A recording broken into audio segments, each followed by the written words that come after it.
Hey everybody, how's it going? We are live. One thing missing though. Our host. Where the hell's Ben Joravsky at? I sent him the invite and nothing. So I guess we'll just wait. How's it going, everybody? Live stream chat. Terry, happy Friday to you as well.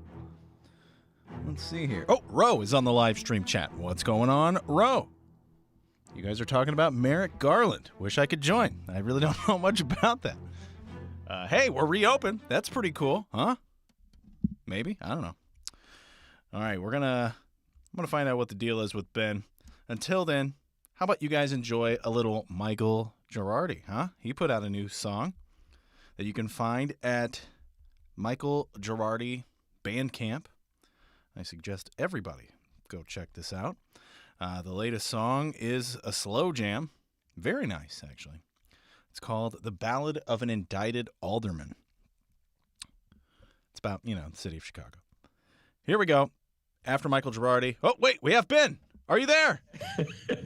Yeah, man. Sorry about that, everybody. Oh. A little late making that transition from one interview to another.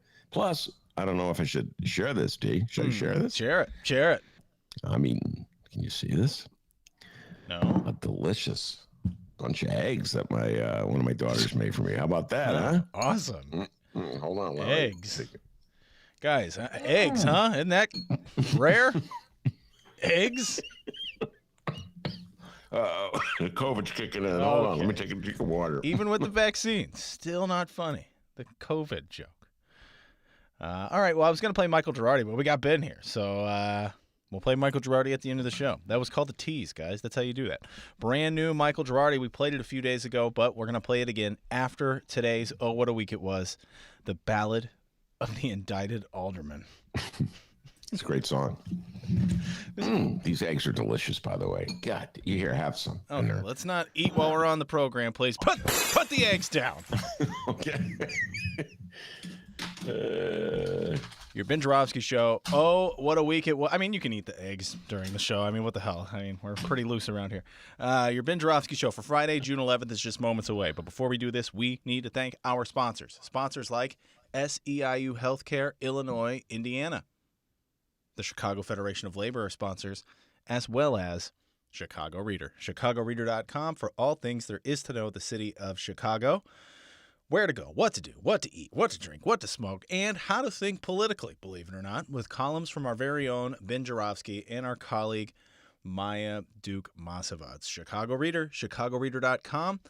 Subscribe, and if you want to help out the Ben Joravsky show, you can.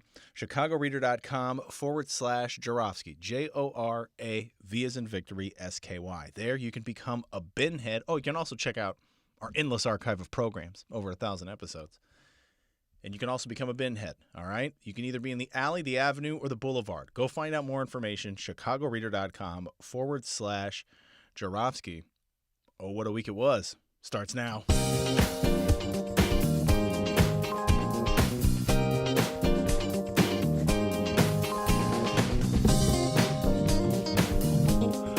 It is Friday, June 11th, and still live from my apartment and his hot, sweaty attic. This is the Ben Joravsky Show.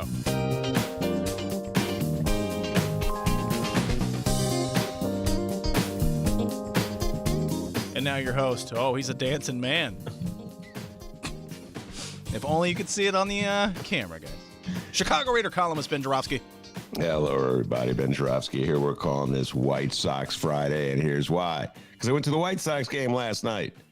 Before we get into the week that was, Dennis has got a great show prepared. I just want to give a shout out to my dear friend El Dragon, Adolfo Mondragon, a frequent guest on the show. He invited me to be his guest at the White Sox game last night, and we had a blast. It was a gorgeous, beautiful night. And I just want to say something. I know we have listeners from around the country, but most of our listeners are here in the Chicagoland area, in and around Chicago. And I've never subscribed to the notion that you have to pick one team or another, White Sox or Cubs. I'm not from Chicago, so I've always rooted for each team. I love going, have a whole history of going to baseball games at Wrigley Field and Sox Park when it was the old Comiskey, the new Sox Park.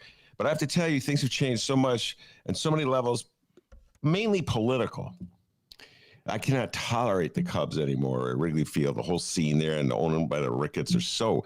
I just think about all the right wing madness that the Cub ownership has supported, and it's off the Cubs, off the baseball world, that it's hard for me to reconcile that. So anyway, I've decided that I'm no longer going to go. Not that anybody's inviting me to Wrigley Field. Not that I have tickets to Wrigley Field. I have a few friends who have season tickets. Do you think they ever invite me? No.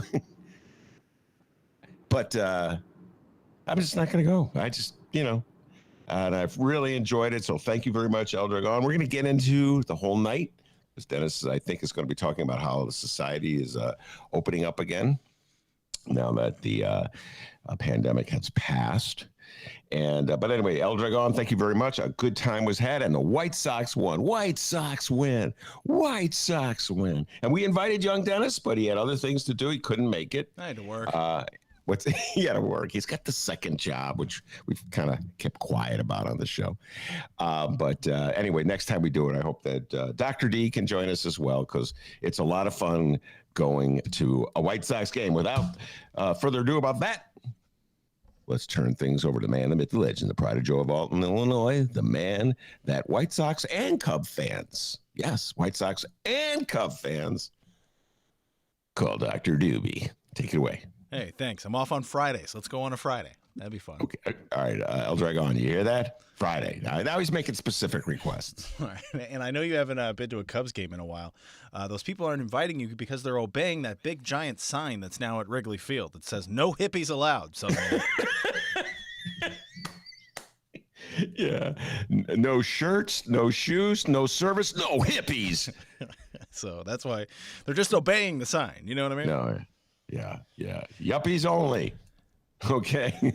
At Wrigley Field. How's it going, everybody? My name is Dennis. Let's find out what happened in Chicago and or Illinois this week, huh? What do you say? With what a week it was. Hey, happy reopening day. Woo!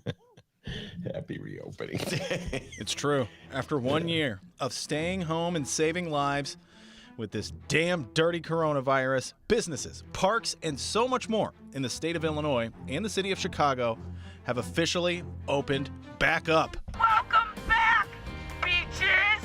Yes, welcome back, beaches. It's true. The state has moved into phase 5 of reopening, lifting all capacity restrictions and allowing all businesses to reopen and events to fully return. Masks are still required in some instances and are recommended in public. Keyword there, recommended, for people who aren't fully vaccinated. But fully vaccinated people are no longer required to wear them in many public settings. Now, we'll go over what to expect moving forward here. But first, Benny J, how we feeling? When are you going back to your pre-pandemic schedule? When are you headed back to the theaters to see a film? Our Red Lobster reservation is tomorrow at 5. And are we finally done with this stupid thing once and for all? Okay, a lot of questions there, and I'd like to answer every question you ask, except that I couldn't remember all the questions because there were so many. So let me just say this. Red Lobster for the seafood lover in you. Sorry. I'm pretty much back already. And, it's like when you go into the water, Lake Michigan was at the lake last week, and I put my foot in. It was kind of cold. Step back. Put my foot in again. Step back. What a metaphor for the last year for you. Just put my foot in, step back. But foot in, that's how you do it. Foot in, do the okey pokey, turn yourself around. That's what it's all about. Hey! So that's kind of how I'm going about it. And so I've been to a restaurant already. Not Red Lobster, but I've been to a restaurant. Do you mind sharing what restaurant that was? Oh, yeah. I've been to the Greek Islands. I don't know if folks know that one. It's one of my favorite restaurants in the whole world. Everybody in my family. I once took Dr. D to the Greek Islands. I don't know if you remember that, D. We went. Yeah, I remember that. Do you remember that? Yeah. Antonio, I see you. Antonio was there, too.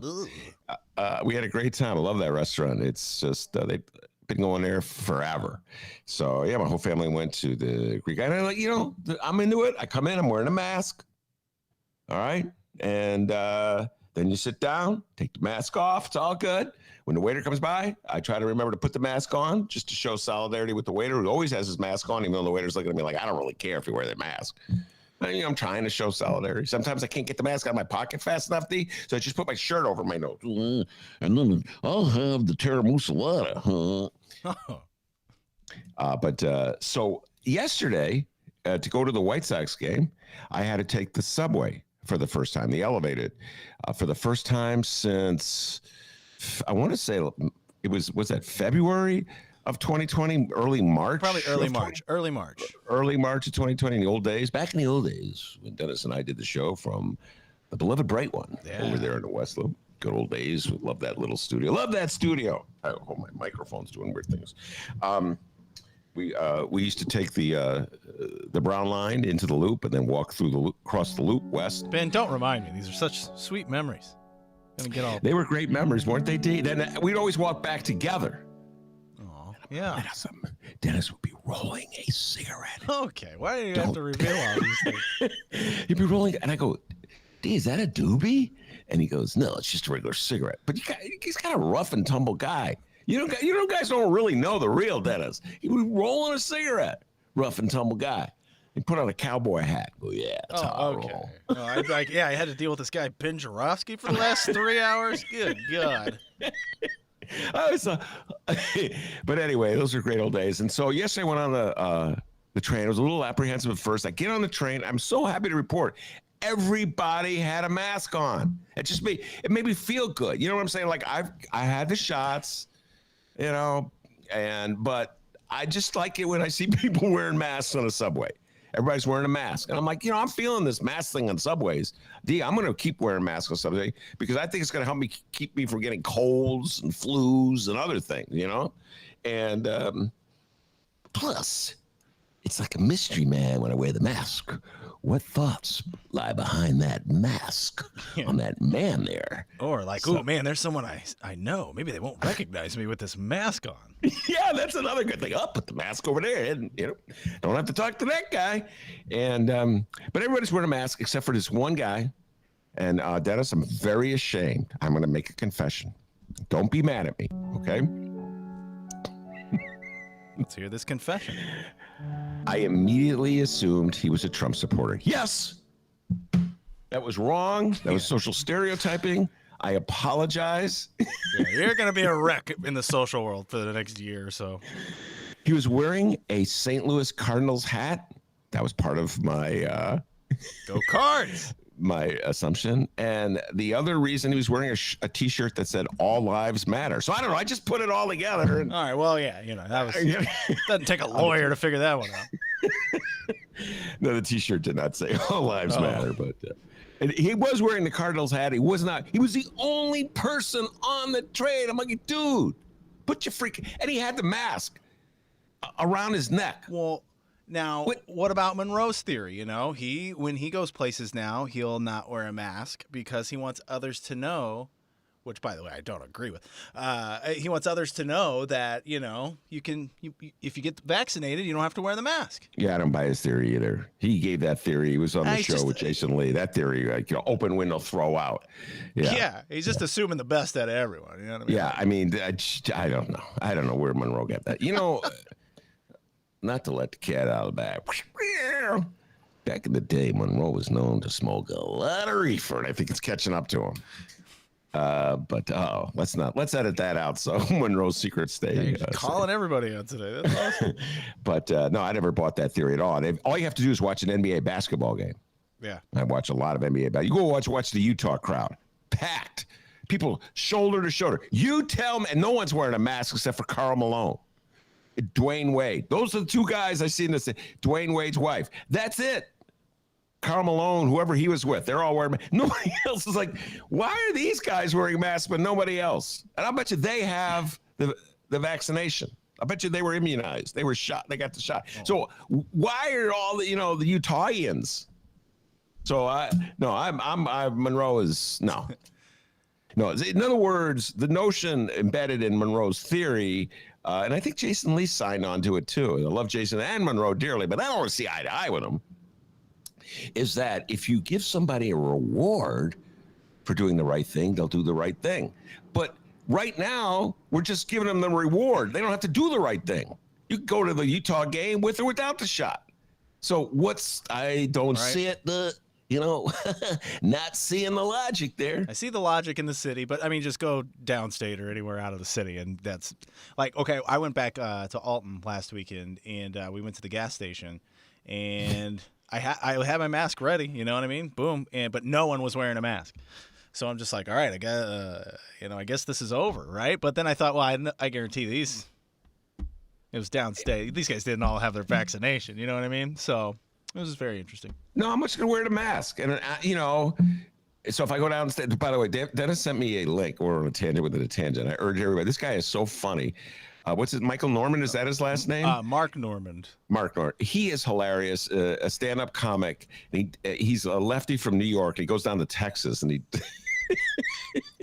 he's with all the yahoos down in Texas, and he does this bit, which is like straight out of Dennis's experience at the gas station in Alton. And as we all know, and I'm just quoting people, so don't get mad and offended and send me emails. Okay, I'm just quoting. It's not my potty mouth. It's some Altonians. Oh, you're about to say pussy, aren't you?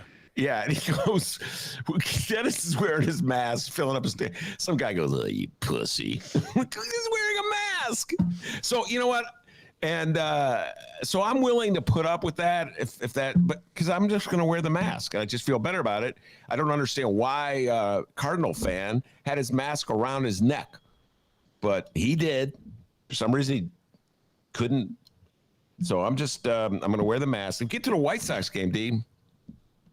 And, unfortunately, the White Sox don't sell out. This is something I'll never understand.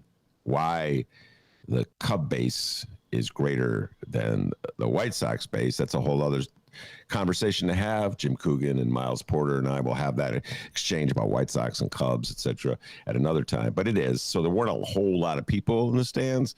But so once I sat down with El Dragon, he got the shot. We took our masks off. You know, we're outdoors. I don't really care. You know, I don't think I'm going to get it. I'm over that on the outdoors part.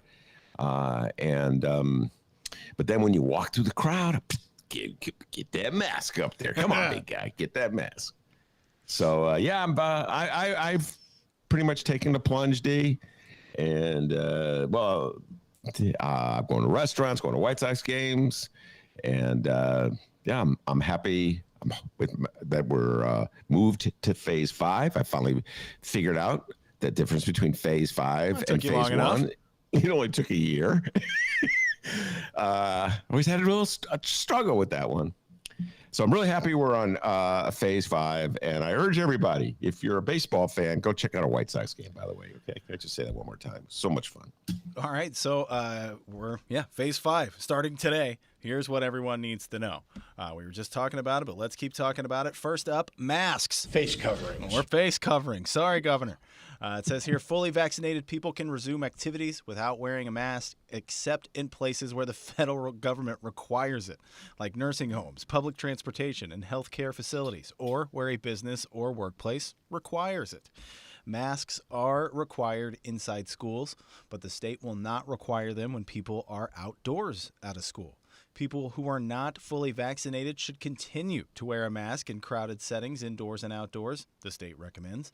The state's health department particularly recommends unvaccinated people wear masks when around youth who are not yet eligible for the vaccines. People who are, this is a big word here, immunocompromised should consider wearing masks when in settings where other people might not be fully vaccinated. At businesses, it says here the state won't require social distancing or mask wearing outdoors or indoors at businesses where everyone is fully vaccinated. I'm going on the trust system here. For indoor businesses where not everyone is fully vaccinated, unvaccinated people should continue to wear a face covering and stay 6 feet apart. If at outdoor businesses, unvaccinated people can choose not to wear a face covering when they're able to keep 6 feet from. I just see a bunch of people going, "Hey, what do I do? Wait, hold on. Wait, am I 6 feet? Wait, what? Hold on."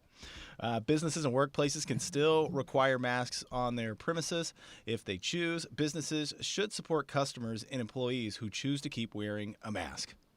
All right, I'm now going to unveil my theory. My theory about the political divide I'm just going to say in the state of Illinois. Hold on, let me get my theory music. Just hang tight with me, all right? Ooh, theory music. Yeah, we need the theory music. Oh boy, it turns out it's going to take a bit. But hey, It's taking a while to get that theory music in. I'll do some theory music.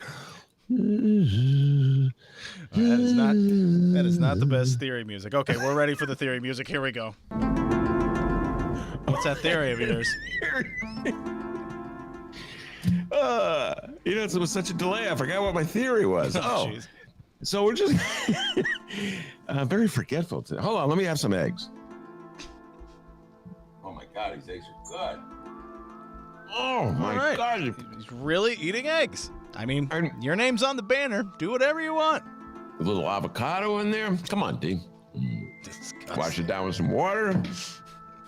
Oh my goodness. Turn this Feel music up. fortified. Well, here's you chewing. Oh, I probably should have put the mute button on. Ben, there's a reason there's a mute button. Remember in the first days of the show, the radio show, I didn't know about the mute button. I'd be hacking and coughing. And then after the show, of course, Dennis and Yoda, well, they would call me in, they'd give me tips, everything I did wrong.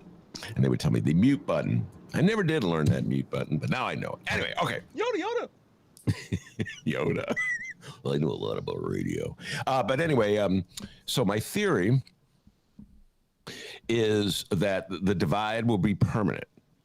And I believe I'm not alone when I say that I will be wearing masks. I believe, and I'm basing this belief on what I've seen in particularly blue enclaves that I exist in.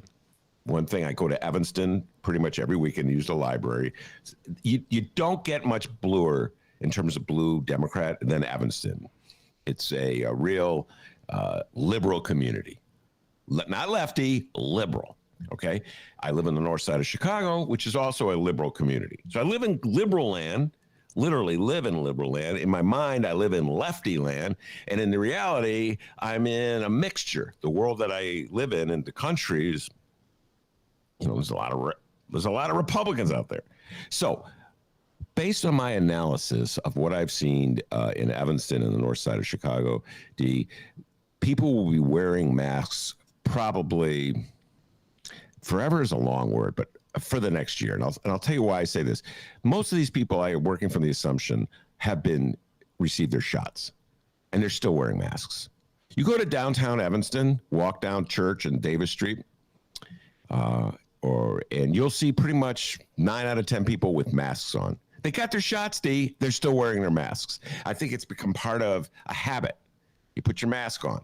And so, for instance, the Evanston Public Library, they're not messing around. You cannot go in the Evanston Public Library without putting a mask on. And I think it's out of respect to the librarians. They may have received their shots, but you can't assume that every knucklehead who walks into the library has received a shot. And so if you haven't received a shot, then you can infect somebody. There's like, what, 6% chance that the person could be infected. They may not show symptoms, but they could pass it on to somebody else. So I think that just in general, people who are liberal will be wearing the masks. I know I will be. And people who are not liberal, people who are Republicans, conservative, they will not wear the mask. They didn't wear the mask when they were supposed to wear the mask. They're not going to put the mask on now. So this divide will exist. I don't care if we're in phase 1, phase 2, phase 3, phase 4, or 5. I believe that this division will exist for a long. So I will be pulling up to a gas station, some in Alton, Illinois, or Holland, Michigan. Thought of a community in Michigan that's kind of like Alton. And when I get out and put my masks on, a lot of other people won't have their masks on, and they'll look at me. It'll be as though I have a Joe Biden for President t-shirt, or a I love Michelle Obama t-shirt, or Donald Trump sucks t-shirt. That'll be like an identifier. And when they say pussy, what they'll really be saying is you beep liberal. Cursing a So lot. that's my theory about masks and where we are with masks and where we will continue to be with masks, I believe, for at least another year, probably more, because I also believe there will be another surge. I hate to say that. Oh, God, Mr. Pessimist, Mr. No Here kidding. come the rain clouds. No kidding. I believe there will be. I'm sorry, D. You take a look at that crowd in the Utah game, and you tell me we're not heading for a surge. Just saying. Yeah, I think Chicago is kind of in a bubble. Like everybody's going to be doing it. You know what I mean? But like I said, as soon as you get out the city, Oh. you know what I mean? And I don't think it's a Republican or Democrat thing. I think everybody's just like, I'm done. These people aren't doing it. I'm not doing it. I'm done. You know what I mean? Wait a minute. Not wearing a mask. Yeah, but you don't think that's Republican? You don't think Bob Diber's wearing a mask? The downstate Democrat? Nope. You know what? We're going to have to bring Bob on the show. This is the second time this has happened, ladies and gentlemen. The first, we had a disagreement, and Bob Diber was just, let me explain to some of our newer listeners. Bob Diber, downstate Democrat, great New Deal Democrat from the Alton area, ran for governor in 2018. One of the two of us voted for him in the primary. One of the two of us who voted for him is very proud of that vote. Kind of rubs it in the other guy's face every now and then. And the other guy really is envious of the Diber voter because he wishes he was cool enough to have voted for Diber. That's true. It's true. I'm not going to reveal which of the two of us voted for Diber and which of the two of us voted for Danny Biss. Not going to say that. Just going to say the one guy has a T-shirt right now that says, "I'm cool. I voted for Diber." Anyway, so Bob Diber's. I'm wearing a spam T-shirt actually. What does it say? Spam. Yeah. Oh, yeah. Anyway, it was Dennis who voted for Diber. And damn, I wish I had voted for Diber. Anyway, so Bob Diber, downstate Democrat. So Dennis has this theory that people downstate in the Alton area in St. Louis like Jimmy Buffett and don't like Bruce Springsteen. I said people everywhere the majority prefer Springsteen over Buffett. And the person we called on to testify as to who is right was Bob Diber when he was on the show. So we threw that question at him. And I'll tell you something about Bob Diber, skillful politician. He didn't want to lose Bruce Springsteen fans, and he didn't want to lose Jimmy Buffett fans. So what did he say to you? It was something like, I like them both. Hell, they're both good. That was not the question. That's an answer to a different question, Mr. Diber. So anyway, yeah. So I believe Bob Diber would be wearing a mask in like when he goes into a library. The Alton. I bet the Alton Library still has a mask rule. I bet you they do. Oh, but the Alton. So when you go in the Alton Library, you got to wear a mask. I don't know. I don't know about the library. I know there was just, places I went to, and I'm like, okay, I guess it's over because no one is wearing a mask. I'm convinced. What's the local grocery store in Alton called? Schnucks. Schnucks. I bet. Okay, Schnucks. No one's wearing a mask, but Jewel here in Chicago, people are wearing masks. So now you could say, well, Ben, we live in a bubble in Chicago. To which I'll say, perhaps the bubble is in Alton. Man, that's a big ass bubble. Chicago's huge. Geographically, it's a huge bubble. It goes from like the southernmost tip of Illinois all the way to the Chicago outskirts. That is geographically a big bubble. The Chicago bubble is smaller in size, but it covers more people. Just pointing that out there, Jim. All right, so what's open, you're asking? Well, we'll tell you. It's a transition. All businesses can reopen. Large events like Ben's favorite Lollapalooza, other festivals, and conventions can return without capacity restrictions. Large gatherings can resume, including weddings, church services, and parties with large crowds. Businesses can continue to implement their own mitigation strategies, including requiring social distancing and masks if they choose. The state recommends businesses, quote, allow for social distancing to the extent possible, especially indoors. By the way, I have an apology to make about Lollapalooza. Somebody pointed this out to me. A listener pointed this out to me, Dee. Now, I don't know if this is true. I probably shouldn't even say it because I haven't verified this. Oh, we could just edit this out, of course, if it proves not to be true. Absolutely.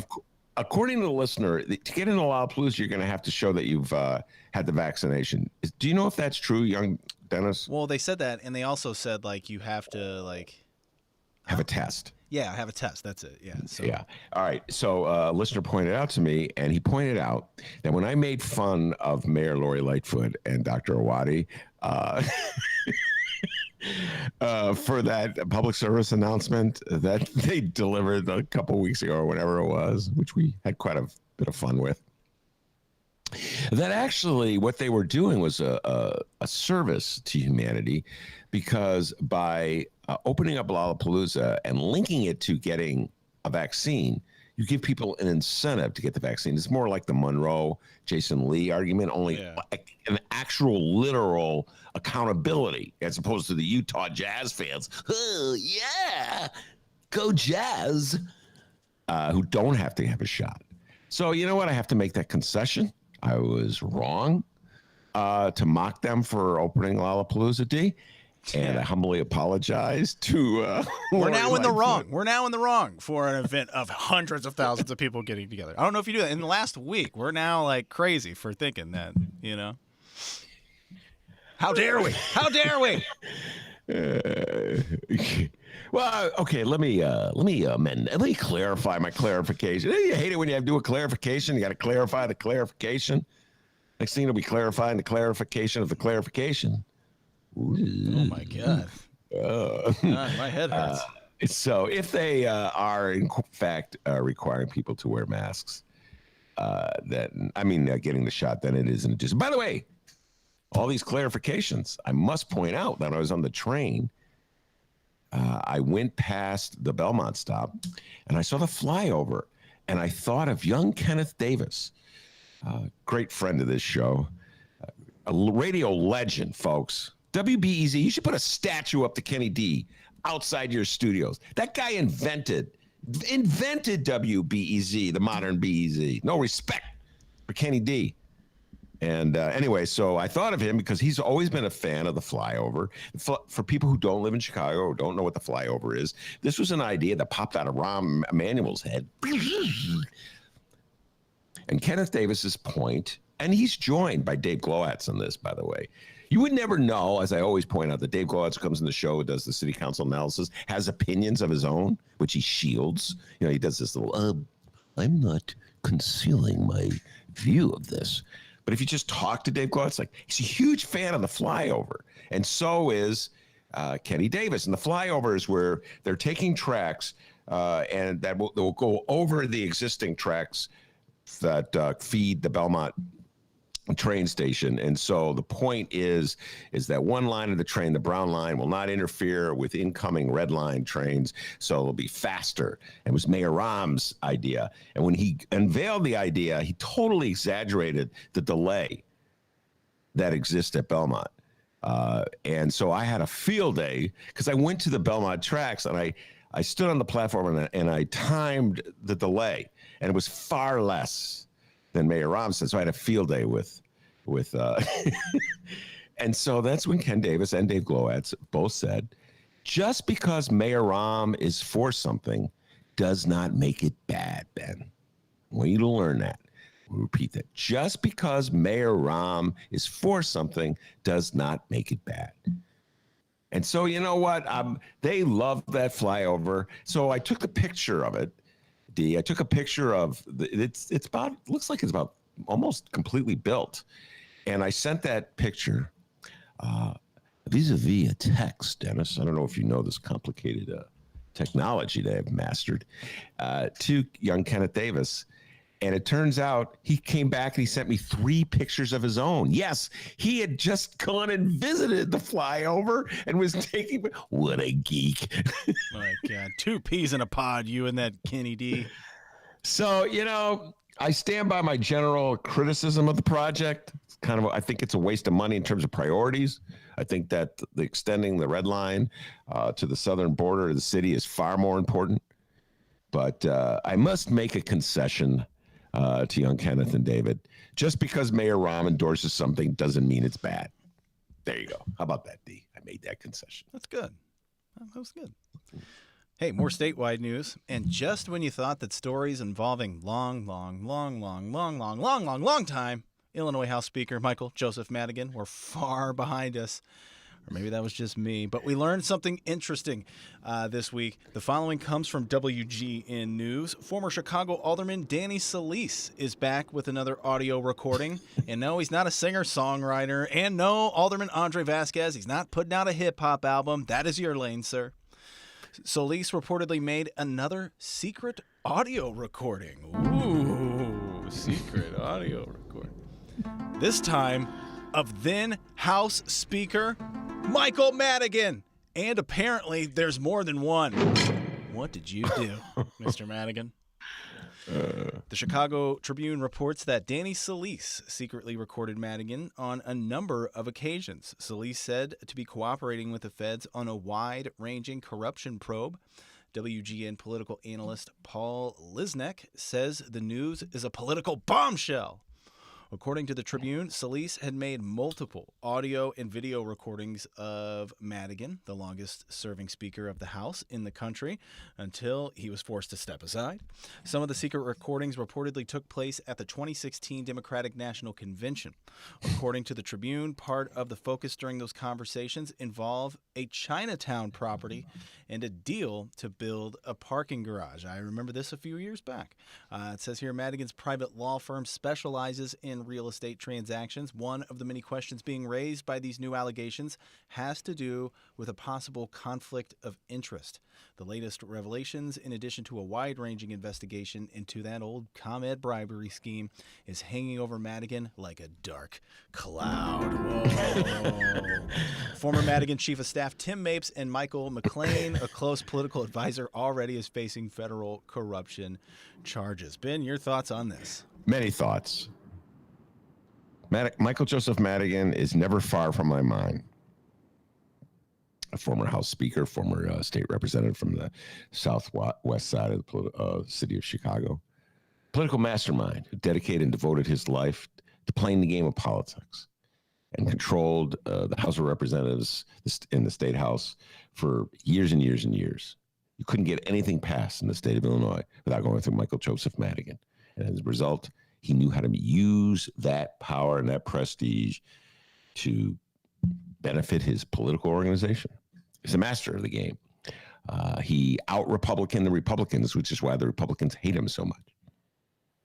He stood for nothing, however, pretty much nothing, ideologically until the last 4 years when he took a stand on behalf of unions and collective bargaining rights and defied Bruce Rauner, for which I'll always be grateful to Michael Joseph Madigan. So I always feel compelled to say that. Always be grateful to Michael Joseph Madigan for doing what Rahm Emanuel would never have done in a million years, what John Cullerton would never have done in a million years, and that is stick out his neck for collective bargaining rights. So thank you, Michael Joseph Madigan, for doing that.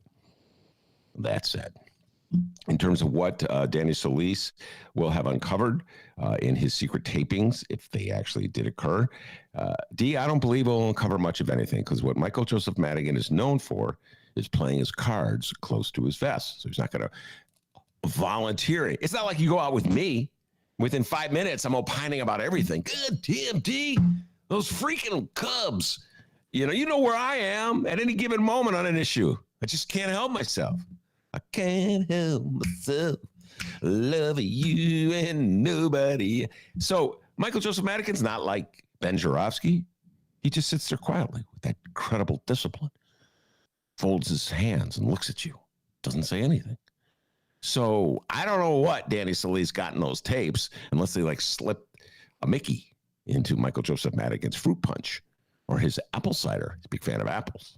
And so I probably was drinking apple cider. Well, can you imagine that if Solis slipped a little pill in there and an LSD tablet, and Michael Joseph Madigan's like, oh, well, yeah, well, I love the Four Seasons, man. Frankie Valli, hello, millennials. I'm just thinking, what kind of music? Glad Michael he's Madigan. no longer speaker. Talking about Madigan high on acid. Come on, Madigan. You know you love Frankie Valli and the Four. Don't act like you don't. Steve Brown, by the way, Michael Madigan's longtime press guy. He was the voice of Madigan. God bless Steve Brown. He was the only guy that ever returned one of my phone calls. The rest of these bums don't ever return a call. I think Steve Brown is more of a country western guy, D. I think he's more of a Jimmy Buffett guy. Absolutely. But Michael Joseph Madigan, no doubt in my mind. Or he likes Dean Martin. Volare. Whoa. Maybe that's what he's doing, is singing, Volare. He's drunk or high on that LSD. Or maybe you slip him truth serum, and he's like Jim Carrey and Liar Liar. And all of a sudden, Michael Madigan is like, this is how the system works. What I do is I pass a bill, but only for 2 years, so that it expires. And then in 2 years, everybody who is begging me to pass the bill has to come back and give me more campaign money. That's how the system works. That's why I only have bills for 2 years. If all of a sudden he has to tell the truth. Speaking of which, I had dinner with two friends the other day. They will remain anonymous. because I don't know if they wanted me to share these innermost secrets. I had a glass of wine day. I was feeling no pain. And they were telling me about the days they had to negotiate with Michael Joseph Madigan. And one time, one of them was late. Madigan would always make people go down to the Southwest side. His office was it was like a Lithuanian museum. Don't quote me on this, listeners. I think it's on Pulaski. Don't quote me, okay? Look it up yourself if you want to know. Anyway, it's on the Southwest side near Midway Airport. And he make people schlep from all over the city, no matter where they live. They had to go to the Northwest side. And one time, this person that was revealing this was late to the Madigan meeting. And D, I didn't realize this.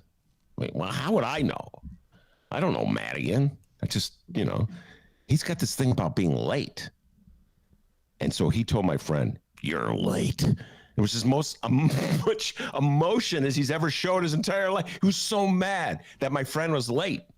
"You're late." And my friend is apologizing. My car, I had trouble with my car. And I'm like, what you should have said is, "Hey, I wouldn't be late if you weren't making me go all the way to Pulaski and Midway or wherever the hell we are. How about we meet in the middle? Right? You got an office downtown. Why don't we meet downtown? Ever think of that?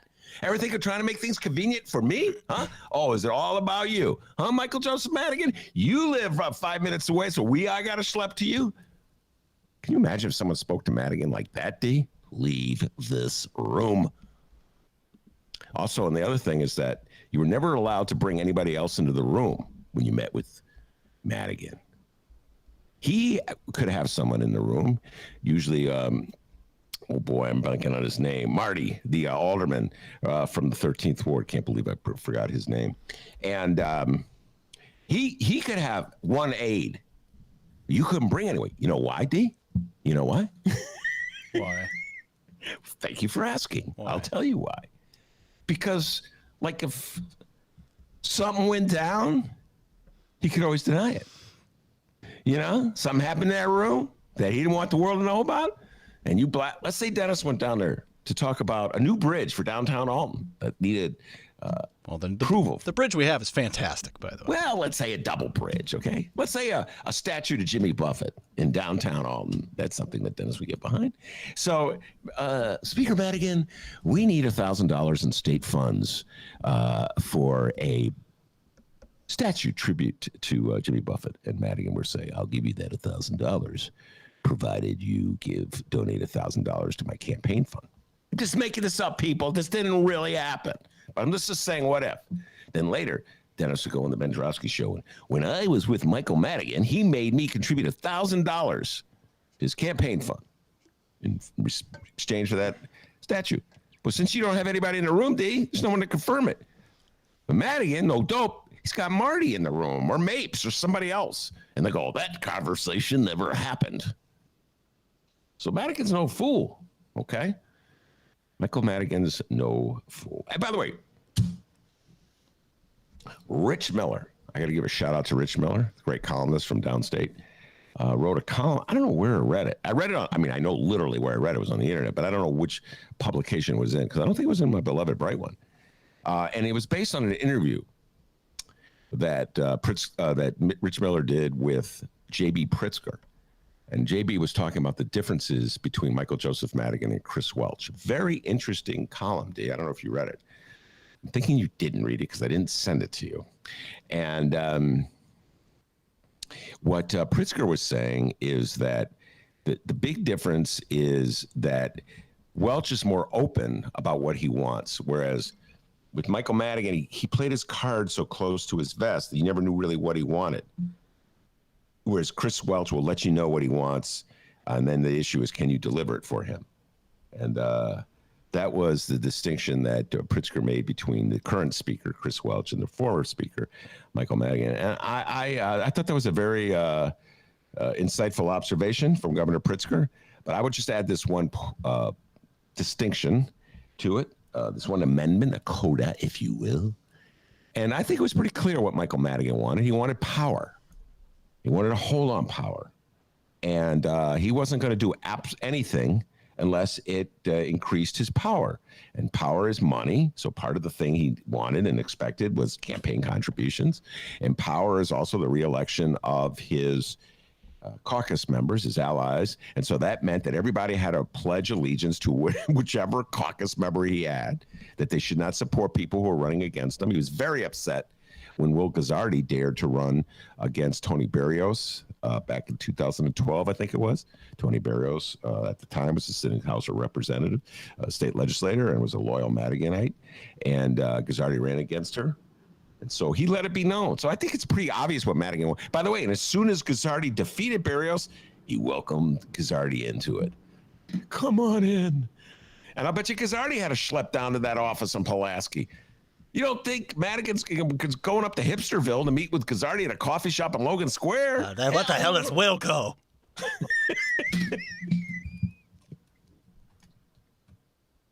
What's a Jimmy Buffett song?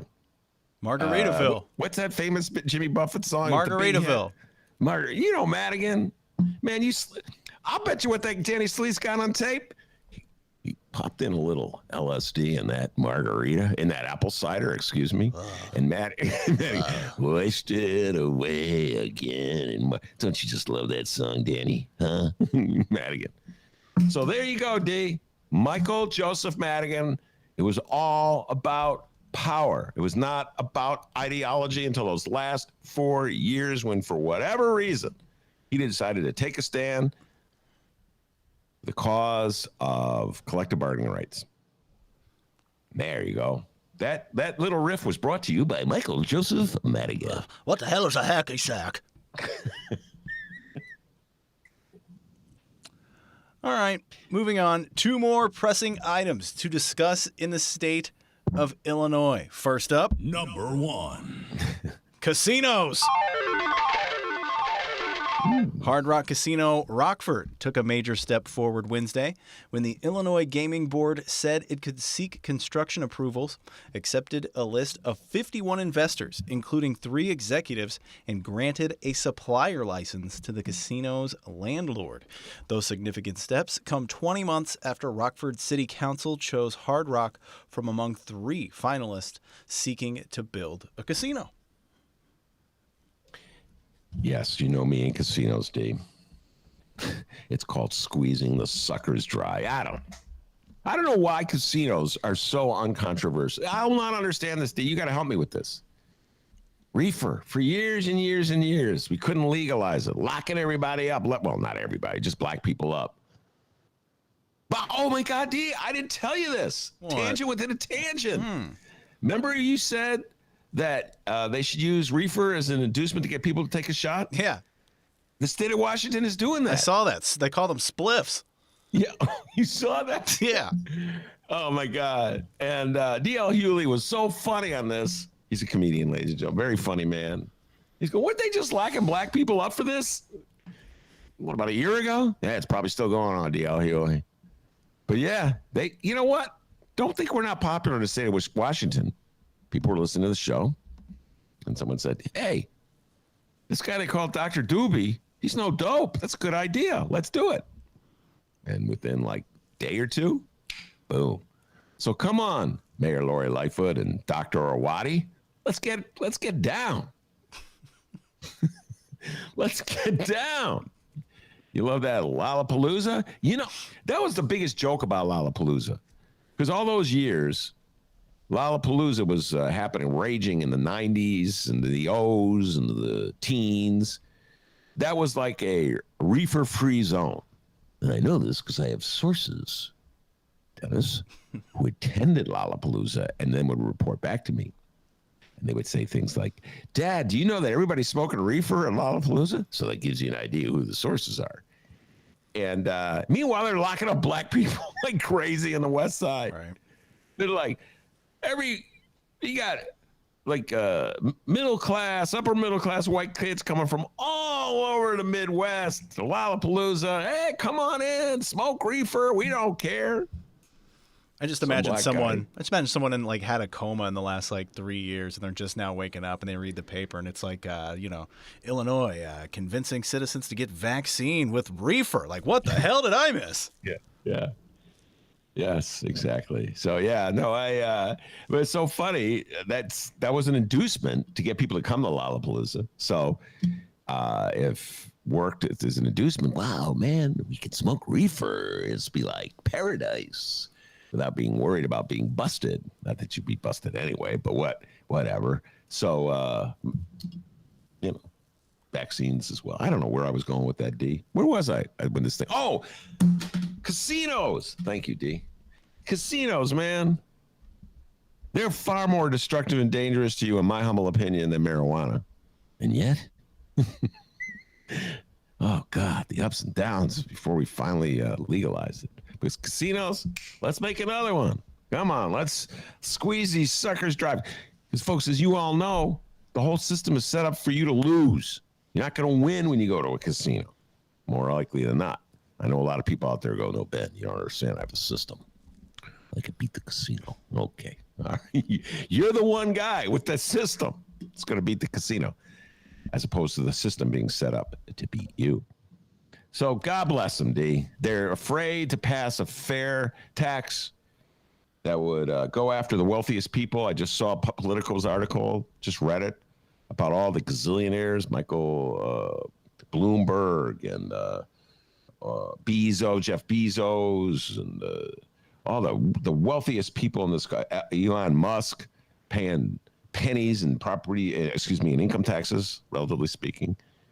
And so they figured out a way to avoid having to pay the higher taxes. We're afraid to go after them strong.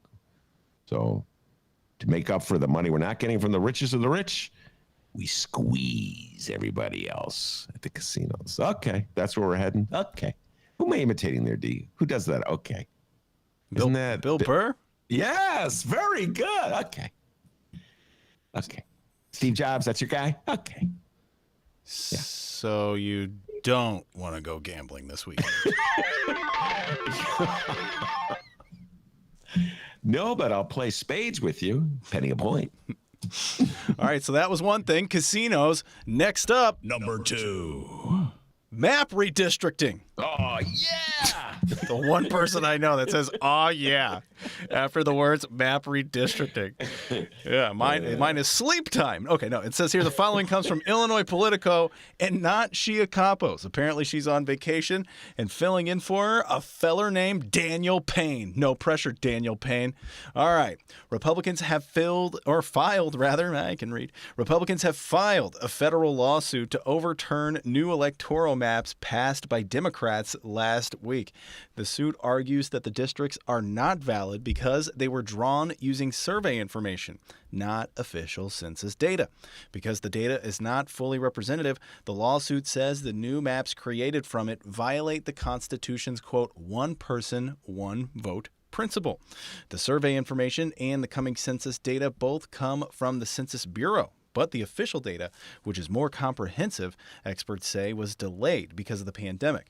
Republicans also argue that using survey data over official census data could lead to voters of color having less electoral power because of undercounting. Ben, help me out. What the hell did I just read there? Wow.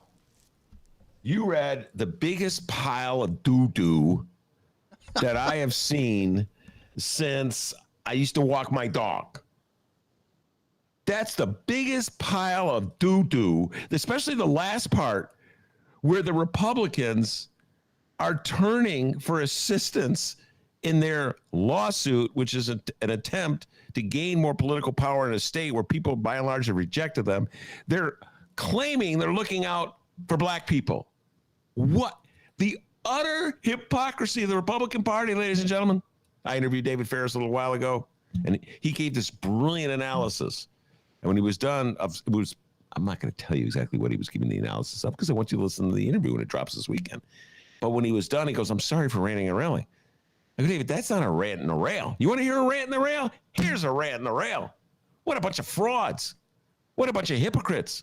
Republican Party all over the country is instituting new laws that are essentially attempting to keep black people from voting. The Republican Party in the state of Michigan claimed that Donald Trump actually won, and the way to prove that was to throw out all the votes that came from Detroit. She's going to take the votes out of Detroit. What is that but taking votes away from black people. And now, when it's coming to clinging to their party, they're using civil rights laws to try to justify their dumbass lawsuit. Utter hypocrisy. If there's one voter in the state of Illinois who's convinced by this, I beg you, please, don't fall for it. That is just unbelievable. And then one person, one vote. I can't believe the party that has held the White House. Hold on, let me do the math, D. Two times in the last 20 years, they took the White House without getting the popular vote by virtue of the Electoral College, is now complaining about one person, one vote. The whole Electoral College is set up so that some people have a greater vote than others. Wyoming has a greater vote than people in Illinois. Louisiana has a greater voice than people in California because of that cockamamie Electoral College. If you ask the Republicans to get rid of the Electoral College, oh, the founding fathers. Founding fathers. Republicans, you guys, I have to give them credit, D. I really do. I feel like Bill Barr. Got to give him credit, D. I mean, they are just shameless. This lawsuit is utterly shameless. Talking about one person, one vote, and the dilution of votes of people of color. Shame. I hope that, I don't know who the federal judge is. I hope that federal judge just is like a secret Democrat and just goes, I'll just come up with some cockamamie reason to throw this thing out. What a bunch of bogus. And by the way, while they're doing this in Illinois, acting all Dudley do-right, in Wisconsin, Michigan, Pennsylvania, Texas, Georgia, Florida, they're gerrymandering the hell out of the map. And I know it works. I know there are some liberals, good liberals, probably people who would say they agree with me, who support this fairness. We must be fair, Ben, to Republicans. Liberals, please. No reason. Why would you be fair? You know what? I hate to say this, liberal. You're heading down Joe Manchin Lane with that stuff. Joe Manchin, of course, senator from West Virginia. How did Miles Komplasson put it yesterday? A futile appeal to bipartisanship while Republicans destroy our democracy. Yeah, that was well done, Miles. Nice, smart. Miles, yeah, I wrote it. Remember I said, Miles, I'm going to steal from and never give you credit. I can't do it, D. Got to give the kid credit, man. Well, that's good for once. Keep that going. Keep that streak going. You got to give him credit. That was a great line. I used it, by the way, I used it with David Ferris. I go, David, I did not come up with this line, but a young man who was on my show came up with it. And David said, it's a great line. Now he's using it. Hey, Miles, your line's being passed on. I don't think Ferris is giving you credit, though. But, so I'm hoping that this lawsuit goes nowhere. I'm hoping it gets thrown out of court. And I'm hoping that Republicans get trounced in the state of Illinois, because the reality is this. Without federal fair map laws, the Republicans will continue to gerrymander in states that they control. And they will pass laws that restrict access to voting, make it more difficult or challenging to people to vote, with the notion that the fewer black people that vote, the greater the likelihood that they will be victorious. That's their strategy.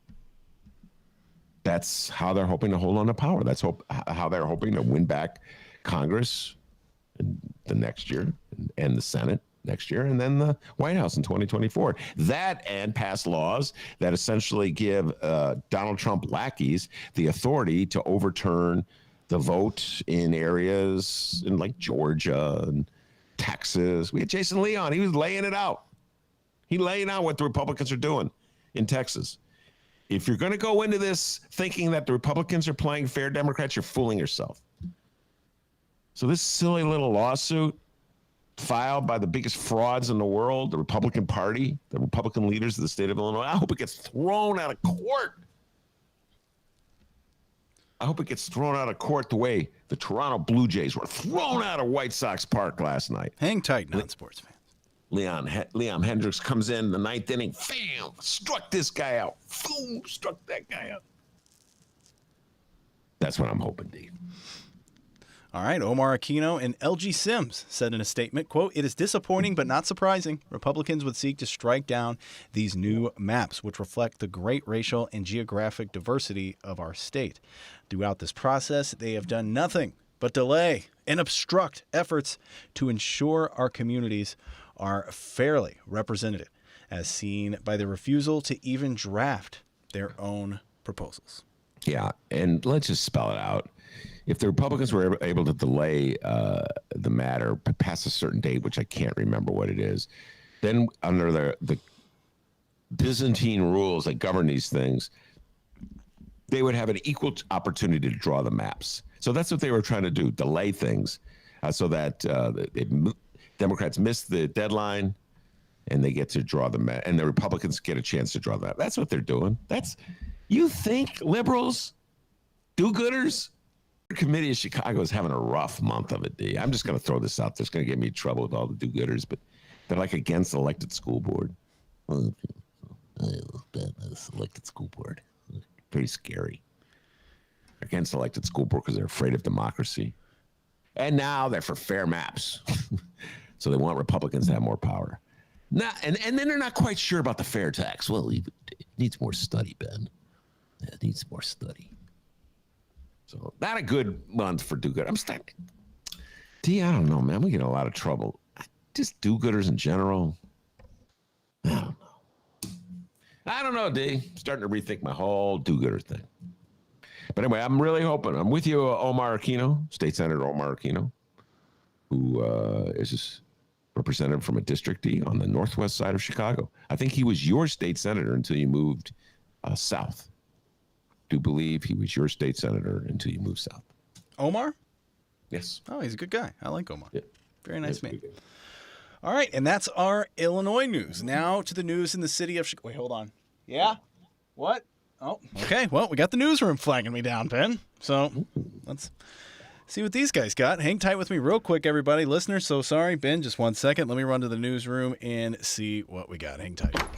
Hey, come on, give me the story! What am I doing this weekend? Keeping away from you. I don't think any of those guys are vaccinated, all right? So I'm just staying They're away. wearing masks down there in the. I'm staying away. I'm staying away, my friend. All right, we do it. Oh, Jesus. Just one more piece of Illinois news. It's time for your Illinois crop report with Illinois crop statistician Mark Schleusner.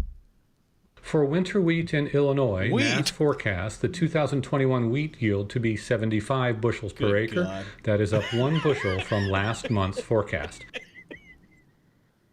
Harvested acres are estimated at 650,000, up 130,000 from last year. Total production of wheat in Illinois is projected to be 48.8 million bushels, Hey, I up want real 38% from last year. That's some crop report! Sorry about that, everybody. Wait, that's kind of into that. The wheat crop report. So boring. No, that guy. By the way, you didn't see the lineup. He'll be performing at Lollapalooza. He's going to do like a dramatic reading of the wheat crop report. D. Yeah, you didn't see that, huh? And then the other guy. No, I didn't. What's his name? The weather guy. Is gonna Trent be Ford. Trent Ford. He's going to is be his at name. Lollapalooza too. Good God. And then they're coming to Ravinia. They want the baby boomers to see him. By the way, Dave, there's a baby boomer act for me at Ravinia. I'll be going to Ravinia this year. My wife and I decided. Let us know. Let us know. What performance? Gladys Knight will be returning to Ravinia. I love Gladys Knight. Come on, let's all sing. Midnight train to my world, his world, our world. I'm the Pips now. Yeah, that was awesome. From the Illinois State Water Survey at the University of Illinois Prairie Research Institute, this is Illinois State climatologist Trent Ford. Not now, Trent. Yeah, Trent will be at Ravinia too. He'll be appearing with the Roots. The Roots will be at Ravinia with Trent Ford as the opening act. Boy, this guy, this singer, he's great. He's just singing about the weather. All right, now to the news in the city of Chicago. Where's Chicago Mayor Lori Lightfoot? Well, she was at Gibson's Italia at 9:15 a.m. to announce Chicago's full Phase 5 reopening. Welcome back, beaches! Yes, welcome back, Beaches.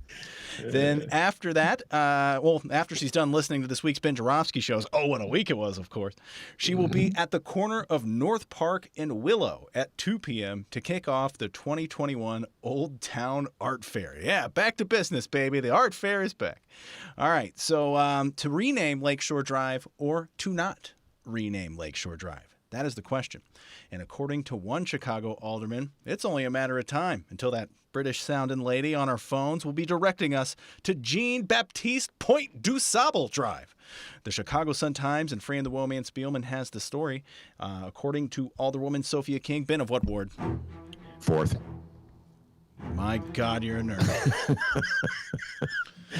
According to King, the votes were there at last month's city council meeting to rename Outer Lakeshore Drive in honor of Jean-Baptiste Point du Sable, and they will be there again on June 23rd's city council meeting, as well to forge ahead over Mayor Lori Lightfoot's strenuous objections.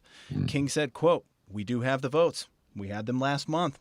We have them going forward. That's why there's all of these moves to try and deter our colleagues from their first inclination. The plan to rename Outer Drive in honor of DuSable, a black man who was Chicago's first permanent non-indigenous settler, hit a preliminary roadblock at last month's city council meeting when Alderman Brian Hopkins, Ben of what ward? 2nd. Declared his intention to delay the vote. King demanded a roll call. Lightfoot ignored her request and recognized Hopkins. We actually have audio of that, so let's take a listen. Lastly, we have on page 21 transportation ordinance for the street renaming of Lakeshore Drive as Jean-Baptiste Point du Sable Drive. Your Honor, President, I call for a roll call on this ordinance. Your Honor, there are members who wanted to speak on this matter. I saw the hand of Alderman Hopkins raised. Alderman Oh. Hopkins. I had my hand up before. I called for a roll call first. Alderman Hopkins has had his hand up. Oh, come on, President. Thank you, Madam President. Be If so I am transparent. recognized. Alderman King, you are out of order, please. I'm not out of order. I had my Alderman hand Hopkins, up please. before. I see the play here. I called for a roll call, just like we did before. This is just inequity playing out right here in front of us. We honored a Alderman roll call. Hopkins, please proceed. Madam President, if I am so. Hopkins. Oh, God. It very well could be the closest thing to Jerry Springer that we have in 2021, the city council meetings. Well, can I just explain a little bit that Dave, and let's a shout out to Dave Glowatz. He's the reason we have that audio, right, D? We took the deep dive earlier this week. Great job, as he always does, Dave Glowatz, picking apart a city council meeting. Folks, this should be required listening for everybody. Young scholars of Chicago government should listen, because Dave breaks out the city council meeting. We have bits and we do the riffs on them, little lessons about democracy in Chicago. So David Moore, 17th Ward, alderman of the 17th Ward and Sophia King have teamed up to have the Outer Drive renamed for DuSable. They got the votes for it. Mayor Lori Lightfoot's opposed to it. She knew that if there was a straight up vote, she would lose and the drive would be renamed. So what did she do? She played the oldest trick in the book. So when they called for that roll call vote, Sophia King had her hand in the air to call for the roll call, which meant we're going to have a vote right now on whether yes or no, rename the drive. But what Lori Lightfoot pretended to do is to pretend to see Brian Hopkins' hand in the air. Sophia King's hand was in the air before Brian Hopkins, but Mayor Lori Lightfoot pretended. It's like, you're a pretend friend. This is my good friend, Billy Bob, my Ben, there's no friend there. No. Don't you see Billy Bob? He has his hand in the air. That's what Lori Lightfoot did. And then, of course, Hopkins, little teacher's pet with the apple. Thank you, Madam Mayor. Let's defer and publish. So Sophia King is saying, what a joke this is. And then Lori Lightfoot acts like, please be respectful. You know, the thing is, D, with the exception of people who listen to the Ben Joravsky show, and I hate to say this, as much as I love each and every one of my listeners, we are a small minority in the city of Chicago Most people in the city of Chicago are just going through life, D. I'm just so happy. I live in Chicago. I go to Lollapalooza and I drink at my brewery. I am a happy hipster. What song is this? Are you just making up a song right now? Yeah, that's a Chicagoan. Or I'm a homeowner in the city of Chicago, and I'm raking my leaves and mowing my lawn. They don't know what's going on. They don't know that Mayor Lori Lightfoot's playing all these games. I love Lori Lightfoot. I loved her commercial, Ben. The beaches are open. Anyway, that's the stunt she pulled.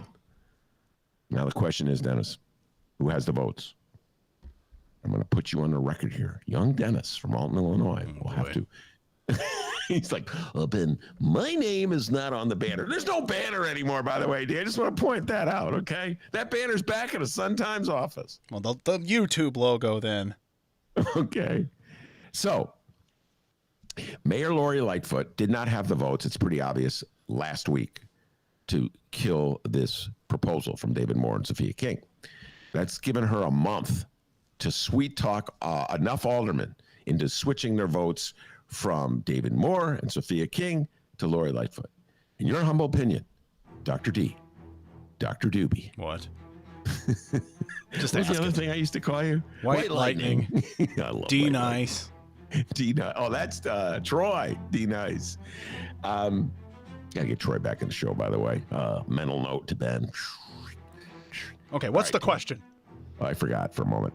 Who will win the June 23rd showdown? Will David Moore and Sophia King prevail and get the votes they need to change Outer Drive to DuSable? Or will Mayor Lori Lightfoot prevail and somehow or other kill that proposal? Dr. D, no ducking, no dodging. Go. Here's my prediction. I say it's going to be very close. And it's going to come down to one vote.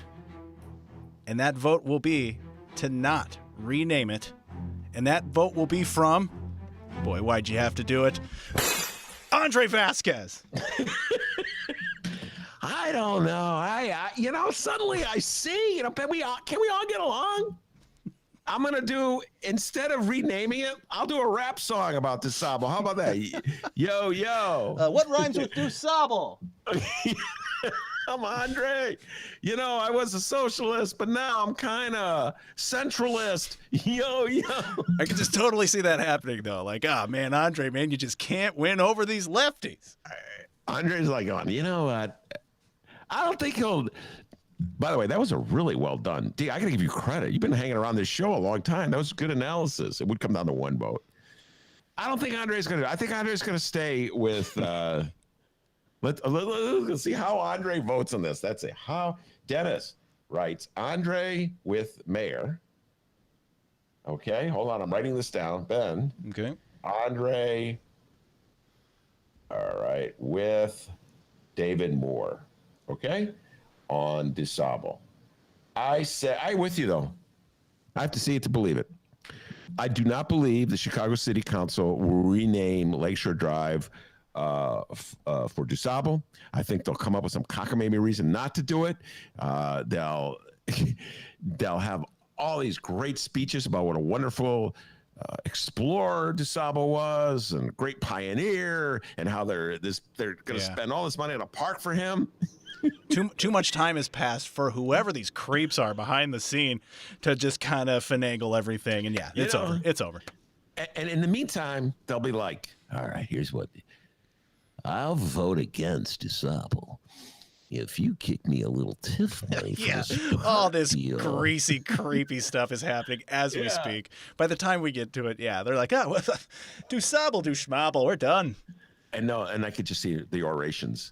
I just want to say to my fellow council members that I am second to no one in my love for DuSable. I love DuSable. And yet... I appreciate the fact that wherever you go in this great wide world, people know Lake Shore Drive. And so I believe. So, D, I think you're right. I'm going to stand with you. So I agree with you. I think Lori Lightfoot will prevail on this, but I believe Andre Vasquez will remain with David Moore. You think Lori Lightfoot will prevail, but you think Andre Vasquez will go with Lori Lightfoot.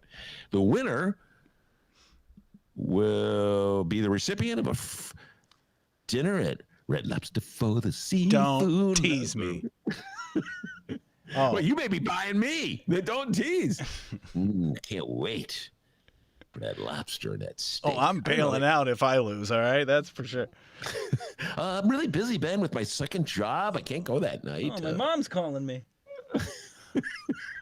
Oh, and no, Andre Vasquez, grovel does not rhyme with do sable. Come on, back to the drawing board. We have one more story to unpack, and then we are out of here for the weekend and Monday. The following comes from the Chicago Sun-Times and Matthew Hendrickson. A Cook County judge Thursday ordered the appointment of a special prosecutor to investigate the state's attorney's office and a former employee who allegedly lied on the witness stand during the third trial of a man who was, quote, eventually cleared of murdering 2 Chicago police officers. Former prosecutor Nicholas Tratenko, probably butchered that one, was fired in October in the midst of Jackie Wilson's trial after the then assistant state's attorney testified that he had an ongoing personal relationship with a jailhouse informant who helped convict Wilson at his second trial. Wilson, who has said he was tortured by police and forced into confessing to murders of officers William Fahey and Richard O'Brien in 1982, walked free when all charges against him were dropped shortly after Tratenko's revelation. Judge Alfredo Maldonado on Thursday said he found sufficient evidence that Tratenko may have committed perjury and that other current and former members of state's attorneys Kim Foxx's office may have tried to cover for him. Maldonado wrote in his order calling for a special prosecutor, quote, obviously, as to Tratenko, there was no question that sufficient grounds exist for a criminal investigation. Yeah, I could go on and on about this. This is a very serious topic, so I'll just boil it down by saying this story, well, I don't think will ever go away in the city of Chicago. The city of Chicago, this is just, it's all wrapped up in just the history of police relations with the black community, the torturous race relations in general that exist in the city of Chicago. And it goes way back, even before I was born. Hard enough to believe that there was a time before I was born, but yes, it's true. So I moved to the city of Chicago in 1981, and shortly thereafter, there was this horrible double murder of 2 police officers in the south side of Chicago, William Fahey and O'Brien. I remember it well. And the police department was outraged by these murders, and it was sort of, I have friends who roughly, they're a little younger than me, who were about 18, 19, 20, and they tell me all kinds of stories about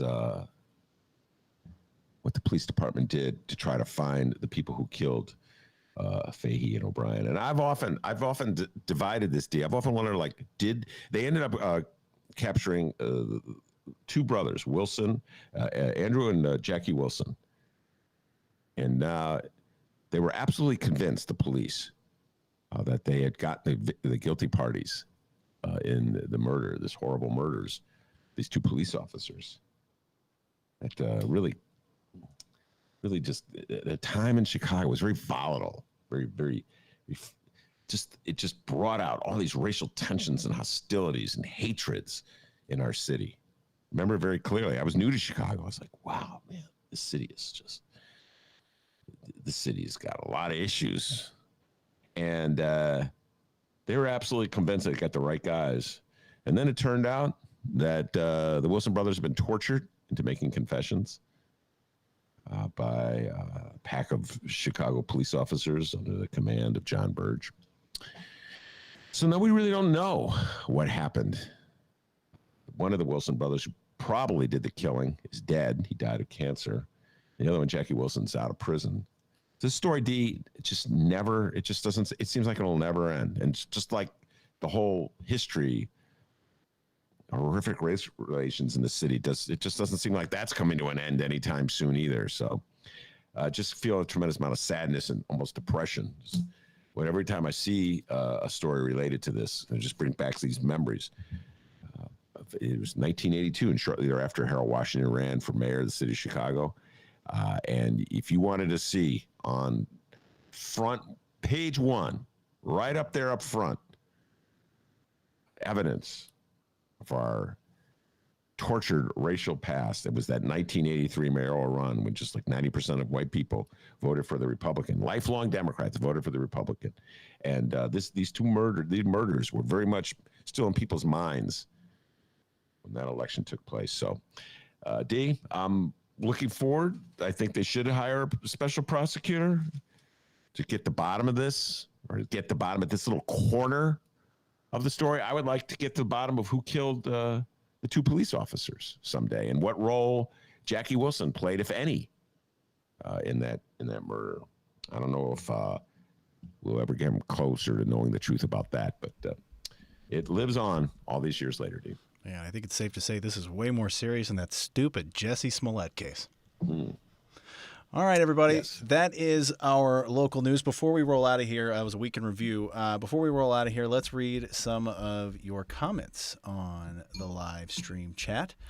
Quite a few of you have weighed in. Thank you. We got Theo Doggerson. No longer Dog Doggerson, Ben. It's now Theo Doggerson. Okay. There we go. He says, can we get a Red Lobster sponsorship? Oh, I wish. Bibs for everybody.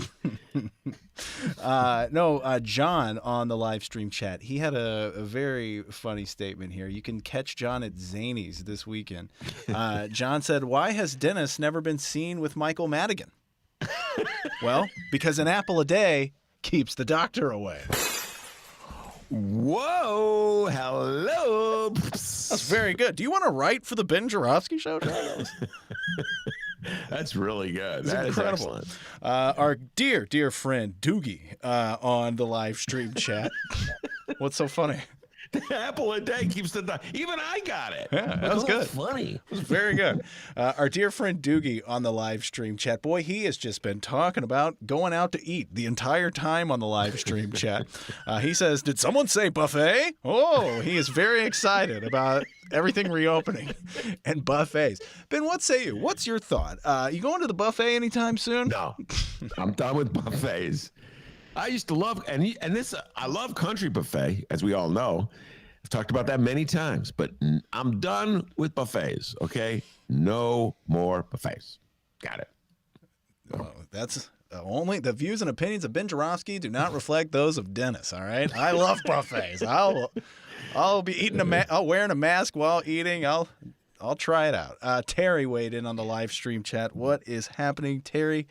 You're awesome. He says, Nate brings up a good question here. Maybe we can help him out. He says, fully vaccinated, but still wearing a mask in public. I wonder, though, if I'm wearing a mask, will people just figure that I'm not vaccinated? Probably not, right? That's a great question, and I'll answer by talking about what I had talked about earlier. I would work from the assumption if you're wearing a mask, you're vaccinated, because the reality is that the way it's playing out, more often than not, the same people who don't get vaccinated are the ones not wearing masks, because politically speaking, it doesn't fit. I'm not saying it's every case. I'm not saying it's absolutely every case. I say more often than not that the denial that the pandemic is real would preclude someone from wearing a mask or getting a shot. That's why I'm so worried about those crowds in Utah. Going back to the Jazz game the other night. The only person I saw wearing a mask was Carl the Mailman Malone and Dwayne Wade and their families. A little concerned about that, okay? So I work from the assumption that if you're wearing a mask, you're also probably immunized. All right. More live stream chat here. Doogie says, I started going back to Red Robin for the unlimited fries. Okay, let's move on. Does Red Robin have potato wedges? He says here, he's talking about KFC. Okay. Okay, we got Popeye's talk. All right, let's move on here. Let's see. I think we're done. I think that's it. Okay. Ro, shout out to Ro. Ro, what is happening? Let's see here. She said she saw Ben in person when we were on the radio. when you were, Should I read this, Ro? I don't know. It says here they didn't. Oh, okay. Well, we're not going to read. They said. Okay, whatever. Wow. But by the way, we'll be returning to the Hideout on July 6th. Yes, live at the Hideout. Maya and I would be talking about the elected school board. And after there's some concert, Timmy Tutton told me, I can't remember the name of the band. We'll be having a concert. So I'm looking forward. We'll be promoting the hell out of that. We'll be returning to live shows at the Hideout. It's going to be actually outdoor, the Hideout under a tent. So, yeah, you're not quite ready to go back into that little room in the back there. Yeah. One step at a time, Dennis. Remember what I said? Put the toe in the water. Take the toe out of the water. Put the toe in the water. Man, I can just see you going, I don't know, guys. Do you have an attic I can maybe use for this? You're up in the attic while everybody's outside. Yeah, but that's funny. I'll be up in the attic at the Hideout. Okay. I feel at home. I'm in an attic and it's hot. With your head out the window. Yeah, all right, everybody. That'd be great. All right, remember, you can download previous Ben Joravsky shows, Benny J bonus interviews, and so much more. Over 1,000 episodes, everybody. ChicagoReader.com/Joravsky, or wherever else you download podcasts. Go check them out. We still do bonus interviews. We still have all kinds of content for you to check out. Go check it out. Also, you can send us an email, bennyjshow@gmail.com, BENNY, the letter J show @gmail.com. Send us an email. There's a good chance we will read that email on our program. And guys, we still have a phone number. None of you are calling it, but you could. 708-658-4788. This is called Call to Action, Ben. That number again, 708-658-4788. Call the Ben Joravsky Show. Leave us a voicemail, and there is a damn good chance that we will play that voicemail on the program. Okay, everybody, that is it. I'm trying to think if there's anything else. Oh, once again, first Tuesdays, go check it out. Ben and Maya return. They're going to be outside. It's going to be a good old time. Maybe I'll show up too. How about that? Oh, that'd be awesome if you showed up. Really would be fun. Everybody loves when Dr. D makes a rare appearance, public appearance from the young doctor from Alton. I also want to announce that David Ferris tomorrow and Kevin Blackistone. Great conversation with KB. Kevin Blackistone, distinguished journalist from Washington. And we take the deep dive on all kinds of Chicago reporter. And Kwame Brown. A lot of discussion with Kwame Brown. Anyway, Kevin Blackistone, David Ferris are our guests this weekend. I want to thank the man, the myth, the legend, pride and joy of Alton, Illinois, without whom the show is possible, for doing a great job today. Boy, did he do a great job. As Kevin Blackistone, David Ferris, and Sophia King will tell you, back home in Alton, they call him Dr. D. Give yourself a raise, take it out of petty cash. Have a great weekend, everybody.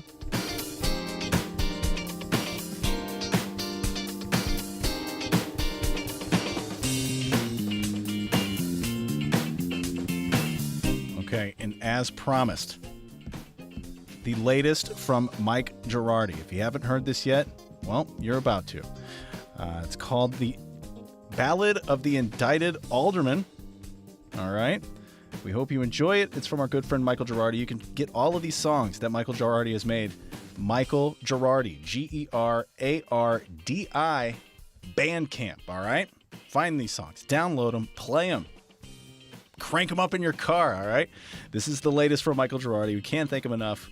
So many. This dude has an album now. All right. This is the latest, The Ballad of an Indicted Alderman.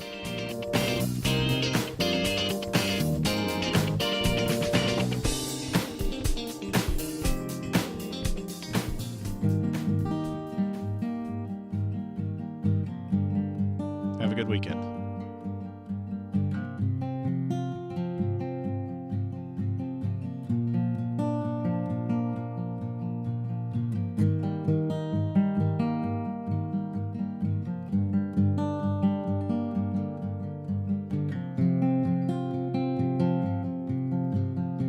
I'm not stepping down. I gave everything to this town.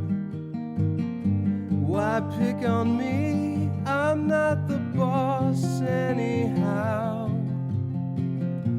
The system works. I shouldn't have to answer to these jerks.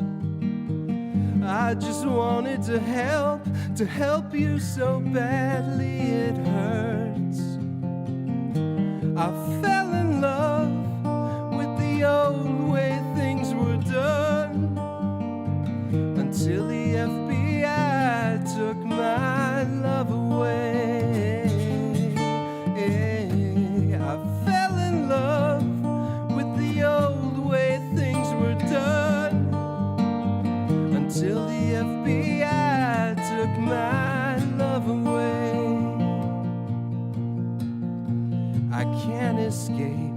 but I don't even recognize this place. What's the point of steering contracts if they won't even let you get paid? I'll take a plea, I'll spend time with my family, work on my family tree, and get my boy his law degree. I fell in love with the old way things were done, until the FBI took my love away. I fell in love with the old way things were done, until the FBI took my love away. I fell in love with the old way things were done, until the FBI took my love away. I fell in love with the old way things were done, until the FBI took my love away. I want an answer. It's not something you ignore. I think you're 100% full of shit, is what I think. If you think No offense, well, fuck you then. Hold on. Who are you to tell me I'm full of shit?